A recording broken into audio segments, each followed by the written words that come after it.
Welcome back. This is the second video in a three-part series on alkene chemistry. In this video, we will continue with hydration reaction, specifically the two-step oxymercuration-demercuration reaction to achieve the Markovnikov hydration product, and then another two-step reaction to achieve the anti-Markovnikov hydration product. And finally, we will end this video with the catalytic hydrogenation reaction.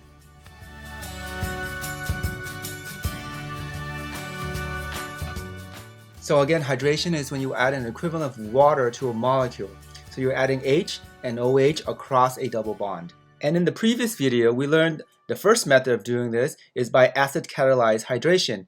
And so in that method, if we imagine we had this alkene and a very asymmetric alkene where one side of the vinylic carbon is more substituted than the other. And we learned that with acid-catalyzed hydration, it would go for the Markovnikov regioselectivity, meaning that the OH will be added to the more substituted vinylic carbon. So we would get this product. However, it is not the major product. Again, so this product is called the no rearrangement product. The product that is the major product, however, is this product. And this product is due to rearrangement. And remember, whenever rearrangement can happen to give you a more stable carbocation, it will happen. So that's not great if that's not the target molecule you were looking for. So in order to avoid this, we need to find another way to do hydration that has no rearrangement possibilities. Best way to do this, and quite an old way to do this, is called oxymercuration-demercuration. So breaking down that name, oxymercuration, so oxy implies there's some oxygen involved. Mercuration implies there's a mercury atom involved. And then the second part, demercuration, is to remove that mercury. Okay, so let's take an overall view of what this reaction is. So if you have an alkene, the first step is to oxymercurate it, meaning you add an oxygen and a mercury atom to those vinylic carbons. So there you go, you have added the OH, now you're missing the H part of the hydration, right? So the second step, the demercuration step, removes the mercury and replaces it with a hydrogen, right? So that's how you get your final product, the hydration product. And again, the beauty of this method, unlike the acid-catalyzed hydration, is that this hydration has no rearrangement possible. It is still Markovnikov, so similar in that fashion. All right, so how does this happen? To understand this reaction, we must take a look at the key reagents, and that is mercuric acetate. And you can sometimes see mercuric acetate written as Hg and in parentheses OAC2. So what is that AC, the acetate? The acetate is basically an ester functional group with a methyl coming out of the carbonyl. Okay, so that's mercuric acetate. So what happens first is that mercuric acetate breaks apart, yielding this mercuric cation. So you have now a mercury atom that is positively charged. So that's going to be a very strong electrophile. Remember, in the alkene case, the alkene is your nucleophile, so it's going to be attracted to this mercuric electrophile. All right, so we're going to take a look at this alkene here to see the difference between the two methods of hydration. In the first method, the original method we learned last time, we first protonate the pi bond, and I will draw in the hydrogens so we can clearly see where our carbocation will be created. Remember, so we have these hydrogens already there, and so when we grab that proton, we're going to add it to this side, making this our carbocation. Now, we would imagine at this step in the hydration reaction that water will attack and then so we will form our alcohol at that position. But remember, this does not happen. Remember, there is a hydride shift, outcompetes the nucleophilic attack from the water molecule. Notice now we have a more stable carbocation. So from here, the water can attack, and as we've seen before, this creates your alcohol. And so I'm cleaning up in this simplified structure here. So you get a rearrangement product. Let's contrast this reaction to when you have the mercuric cation on hand.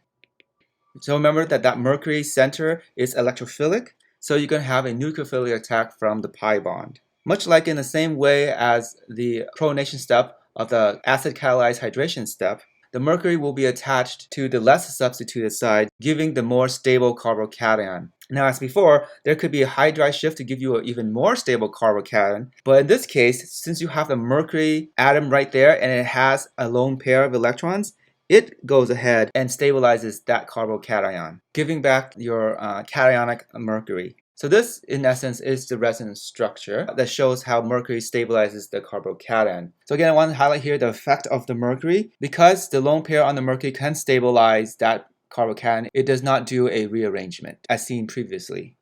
So at this point now, you can have any nucleophile come in and do a nucleophilic attack, breaking that mercury bond. If that nucleophile is water, you will get your alcohol precursor, as shown there.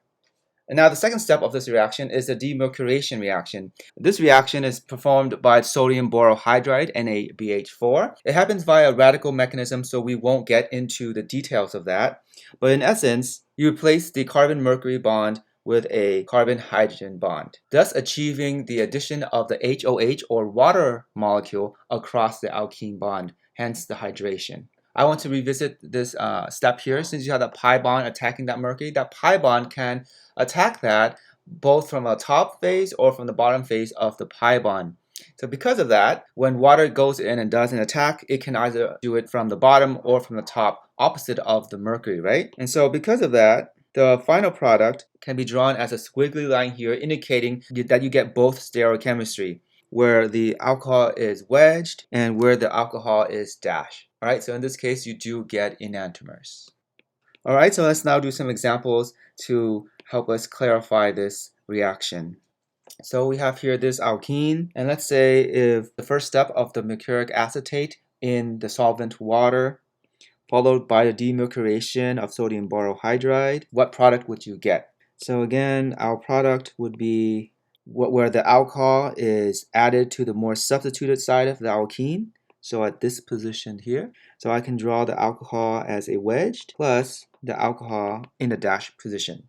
Or alternatively, I can just draw this and say plus En, but always make sure that indeed they are enantiomers, meaning that the molecule is not a meso compound. Let's see what happens if we do the same reaction, but instead of being in a solvent of water, let's say you have it in a solvent of ethanol. So ETOH, what will happen? Remember back in the mechanism where we had the nucleophile attack and we said any nucleophile can work, whatever solvent it is, in this case the water solvent is nucleophile. If we have the solvent being ethanol, that lone pair on the oxygen can still be the nucleophile. So what happens instead is you get this intermediate product, and again the hydrogen can be removed to give you this product which is non-alcohol. What functional group is this? This is an ether, right? Okay, so in the same way in this reaction here we will create an ether instead of an alcohol. Again, we will add the oxygen part onto the more substituted side of the alkene. Instead of OH now it's going to be OET. Again, it will have its enantiomer. Right, so that's one way to make ethers, and you will come back to this reaction later on when we discuss the ether chapter. Alright, so the first two types of hydration methods, the acid catalyzed hydration or the oxymercuration demercuration reaction, will give you the same product, the Markovnikov product, where the hydroxyl group is added to the more substituted vinylic carbon of the alkene.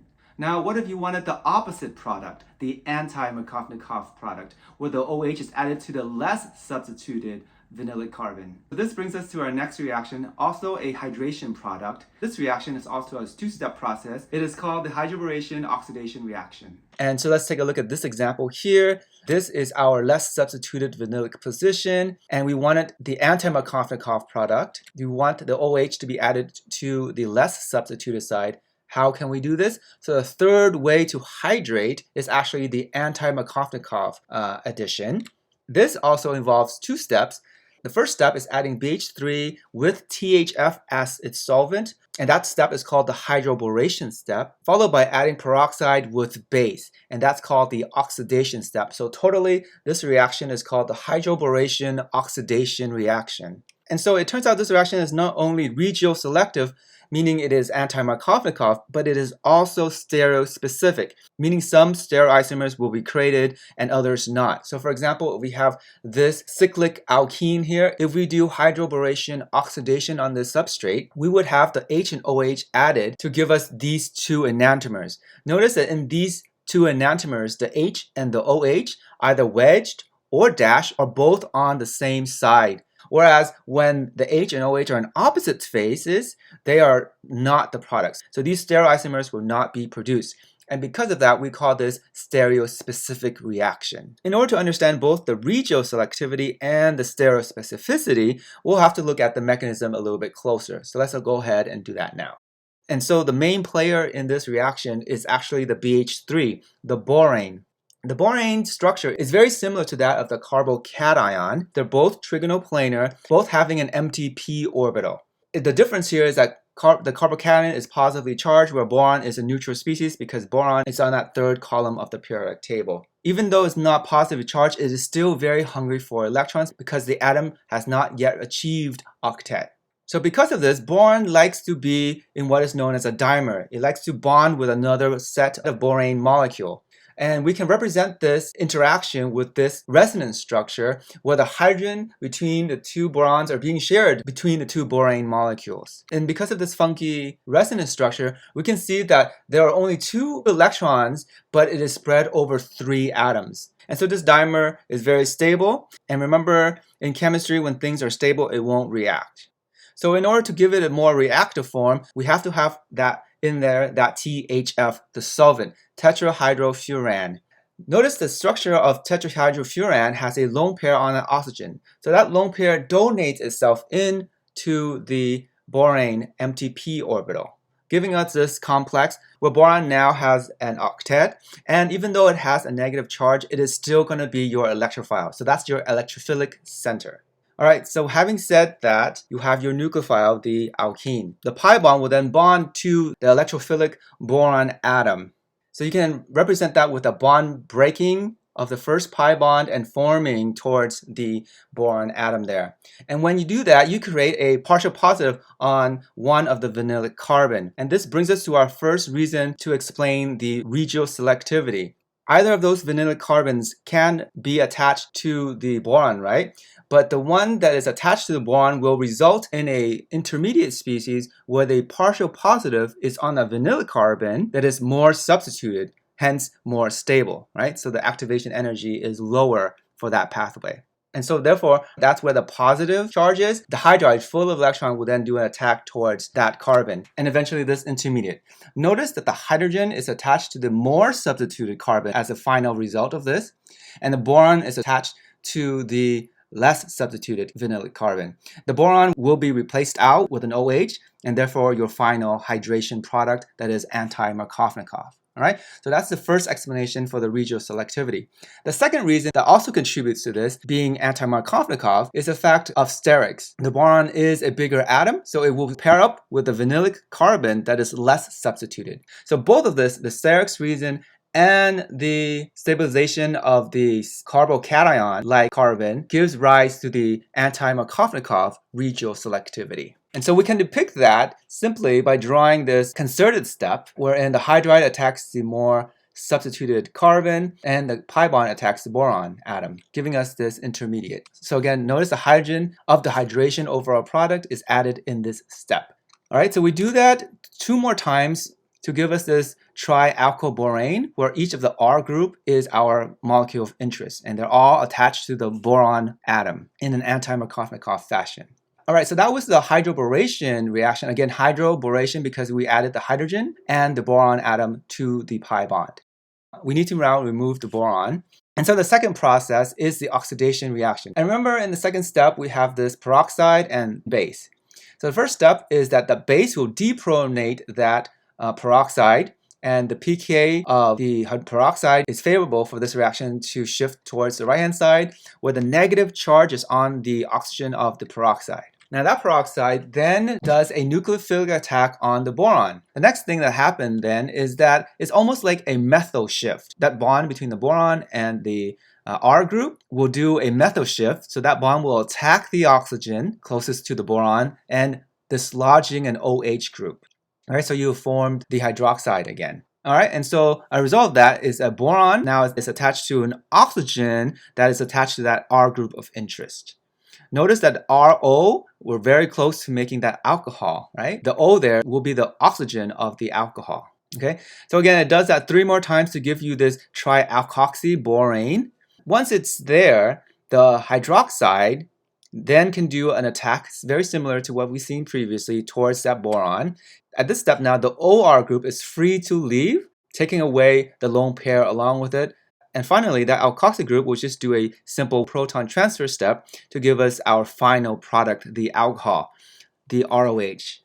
Okay, so that's how you get your hydration reaction from the hydroboration oxidation mechanism. All right, so as a summary, hydroboration is stereospecific. Only Syn addition will occur. And again, the reason why it's a Syn addition is because of this step where you add the boron and the hydrogen bond at the same time. So the bond from the carbon to the hydrogen and the bond from the carbon to the boron is on the same phase. And remember, the carbon-boron bond is just going to be replaced by the oxygen. So that's why it is Syn. The H and the OH will be added on the same phase. And so you have to keep that stereospecificity in mind if you create a product that has a chiral center. So for example, if you had this alkene, you do your hydroboration oxidation, you would create a hydration product with a chiral center. So then how would you draw that product? Remember the alkene is a flat structure, right? So the alkene, so the pi bond is both on the top and the bottom. So if you imagine the HOH, it can be added both from the top or from the bottom. Okay, so imagine what happens when you add it from the top. You would get this product. Let's rationalize how you get this. Notice when you add the H in, the left-hand side of the molecule has two methyl groups, so it's not chiral, so we won't worry about that. Let's focus on the OH. When you add in the OH, you will create a chiral center. So let's imagine when you add it from the top. Imagine that OH coming from the top and then attaching to that vinylic carbon. What happens to the methyl and the hydrogen? They are planar right now, right? So because OH is coming from the top, both of those groups will be pushed downward. However, the H, which is coming out at us, will stay coming out at us, and the methyl group that's going away from us will stay going away from us. They're just both down now. So that explains our final product there. Let's do that again for the case where the OH is coming from the bottom. Can you imagine this? OH comes from the bottom, methyl and hydrogens are being pushed up, but their orientation will stay the same, right? So the methyl will be up and away from us, and the hydrogen will be up and towards us. So that's what this molecule looks like. So when you do create a chiral center, when you draw the product, you have to draw both products. Alternatively, you can draw one of the enantiomer and just say plus En, and En would stand for enantiomer. Only write plus En if indeed an enantiomer is created, okay? All right, so since we're here, I want to take this chance to discuss how to easily draw the products of these reactions. So taking a look at our product again, can we rotate it in a way so that the methyl is now flat, so it's more similar to our zigzag structures that we are familiar with? So for example, that methyl is in the back now, right? So we need to rotate it counterclockwise until it is up and flat into that position, right? So if methyl is up like that, what happens to the OH? Can you imagine this? Right? The OH will now be coming towards us, and the hydrogen is going away from us. And then we can erase this methyl group and also this hydrogen here to draw the simplified structure looking like this. Okay? And then what about the other product? Again, we want to make the methyl to go flat and up, so we're going to rotate again counterclockwise until it is planar. And so when that happens, methyl is planar, what happens to the OH? The OH is now backwards, right? And coming out at us in a wedge is the hydrogen. Again, if we erase that to simplify the structure, it will look like this. And so those are our two products. And so if we were given this alkene and given the reagents and asked to predict the product, the shortcut is basically to redraw the backbone of this molecule and then deleting the pi bond. Notice at this vertex, it is pointed downward. So now all we have to do is draw the OH being attached from one side, let's say from the front, and the other side from the back. So that's a shortcut to drawing the products for these types of reactions. All right, let's do another example here. In this example, you will create two chiral centers. So again, enantiomers will be formed. Can you draw what those enantiomers will be? Let's go to the whiteboard to draw out this reaction. So how to draw the product from a linear molecule? I like to draw the backbone, which is the horizontal zigzag of this molecule first. Now I'm going to highlight the two vinylic carbons. Remember, in this reaction is the anti-Markovnikov addition, so the OH will be added to the less substituted side. So I'm going to go ahead and add OH like so. Remember, this is a Syn addition, so the hydrogen then will also be a wedge. Remember, the leftover group there is a methyl group. Since the hydrogen is added as a wedge, the methyl group must be drawn as a dash. So that's one of your products. Let's draw that again. This time I'm going to add the OH as a dash. And so the hydrogen is also added as a dash, pushing your methyl group to the wedge position. Now to clean up this, I can draw this by omitting the hydrogens altogether, and you will get this as your final answer. Again, they are enantiomers of each other.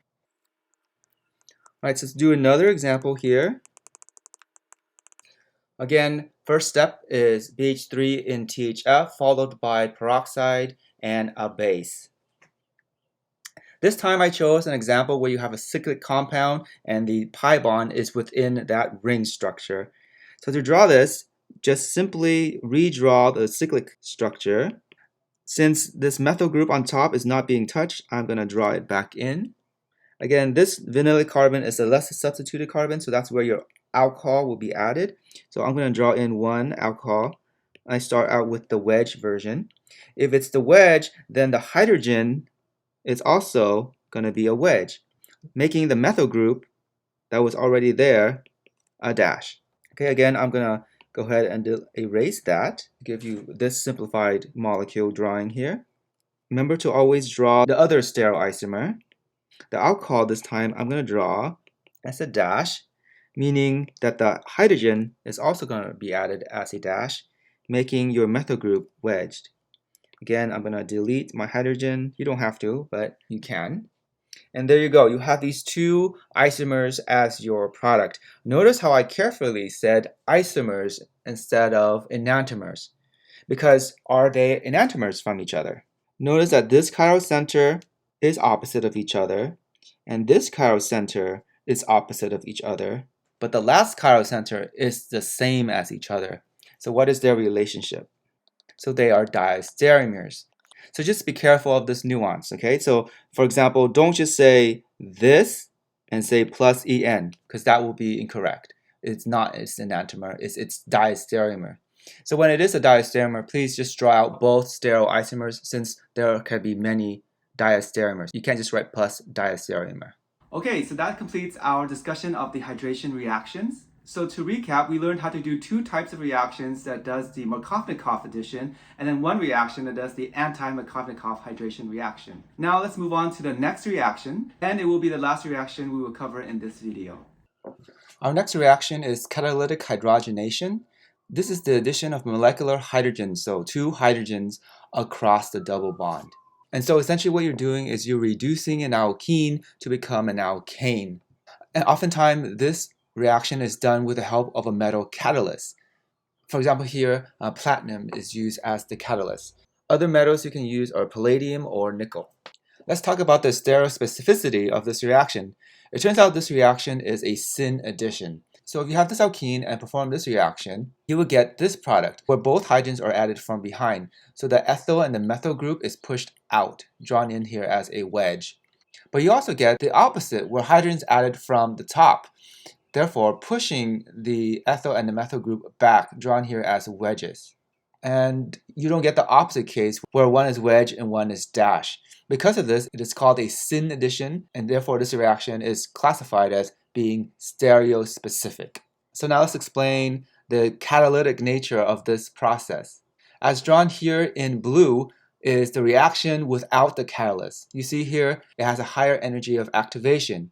With the metal catalyst, this energy barrier is lowered, therefore moving this reaction along. So let's take a look at the mechanism here. As you see here, these darker gray spheres represent the metal surface. Again, the metal would be a solid surface, and you would flow hydrogen gas above this surface. So what happens is that the hydrogen gas will be attracted to the metal surface and breaking the hydrogen-hydrogen bond. So each of these hydrogens will now be connected to the metal surface as an individual atom. At the same time, the alkene is also attracted to the metal surface. So the alkene will coordinate and bind to the surface of the metal. And so just like that, one hydrogen will form a bond with the vinylic carbon, and then the second hydrogen will form the bond with the other vinylic carbon. Because of this, both hydrogens are added on the same face of that alkene. Now let's go back to the stereochemistry of this addition. Notice that when you add hydrogen in a syn fashion to a symmetrical alkene, such as this molecule here, you will not produce a pair of enantiomers. It may seem like you have, but realize that these two compounds are the same, and it's because of the fact that they are meso compounds. So make sure when you do draw your final product, if it is a meso compound, don't draw both structures or don't say enantiomers are created. Okay, so let's do some examples. So the first example is you have your alkene in a diagonal fashion like this. Let's say you do catalytic hydrogenation using nickel. What would your product be? When it's a linear chain with the alkene being in a diagonal position, I like to just redraw my horizontal portion of the chain and then add in whatever needs to be added. In this case, it is the two hydrogens. They are added in the same phase, so I can choose hydrogen to be added like so as a wedge, meaning that the two methyl groups now are to the back. Again, this can happen on the other side, so hydrogen can be added from behind, and the methyl groups are pushed out and represented with a wedge, like so. So again, we can erase the hydrogens to clarify the picture. Okay, so are these indeed enantiomers from each other? You can always check to see if they are a meso compound by checking to see if they have an internal plane of symmetry. For example, if I were to rotate this bond, this side 180 degrees up, how would this methyl look? It will look like this now, right? So if I draw my line of symmetry here, the top part is symmetrical, right? I'm always trying to make some part of the molecule symmetrical to see if the rest is symmetrical. In this case, the top part is symmetrical, but the bottom part is not symmetrical.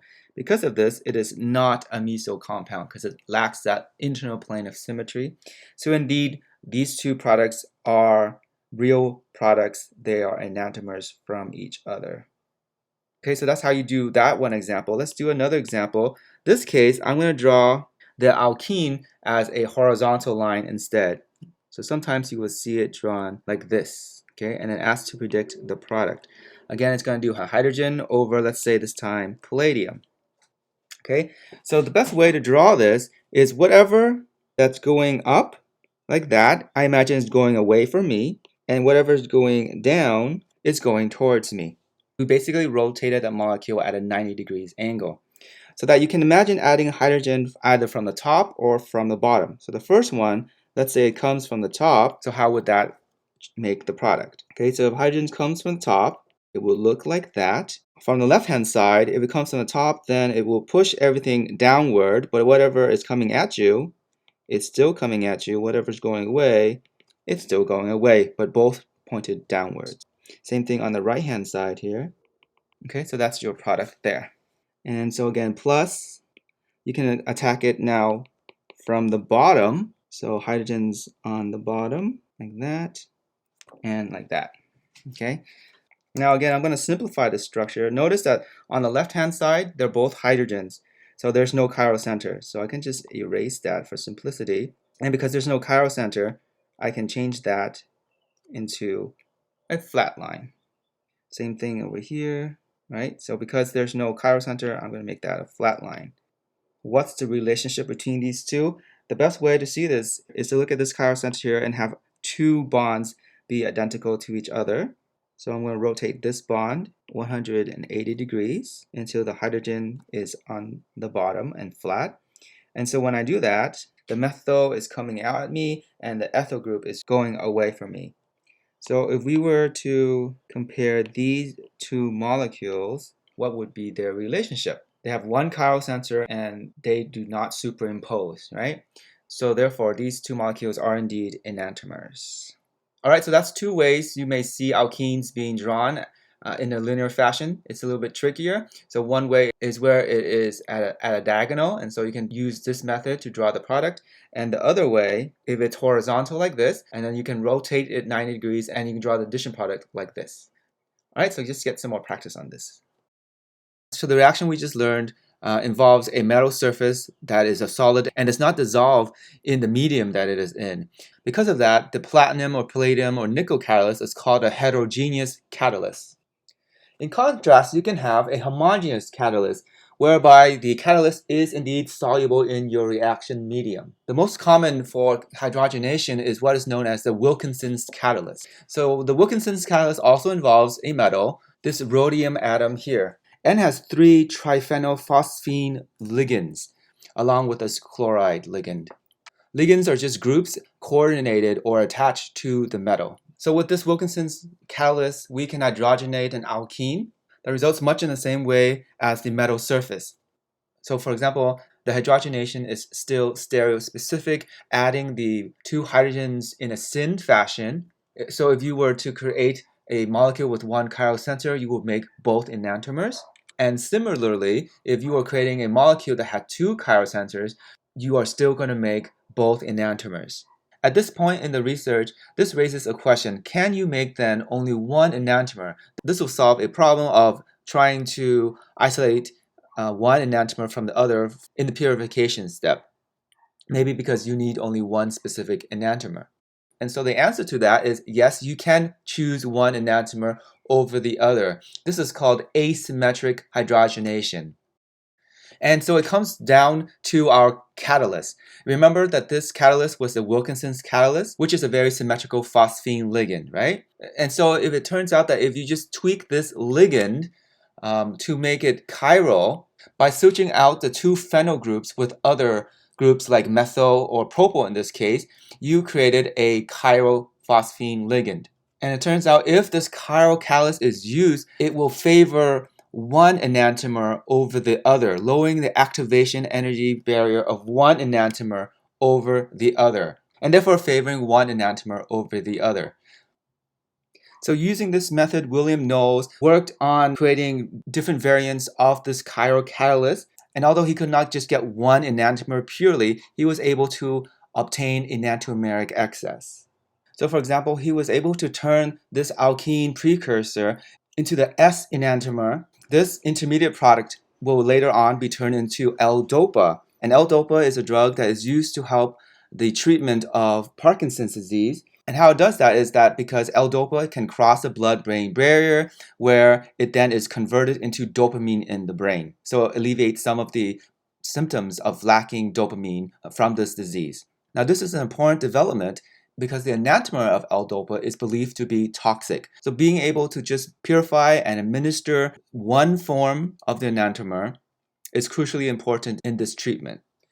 At the same time, another scientist, Noyori, changed not only the ligand but also the metal. So he also made a chiral catalyst that even had higher enantiomeric excess than Knowles. So one example is using the metal ruthenium with this BiNAP ligand. A special note is that BiNAP itself is not a chiral compound, but because of the single bond joining the 2 ring systems, because that bond is not free to rotate due to steric hindrance, the ligand itself is considered chiral. So for both of their works, Noyori and Knowles share the Nobel Prize in Chemistry in 2001. And so with that, we'll end the second video in the Alkene addition chapter. So as a summary, in this video, we talked about 2 methods of hydration, one Markovnikov and one anti-Markovnikov, both not involving a carbocation. And lastly, we discussed catalytic hydrogenation.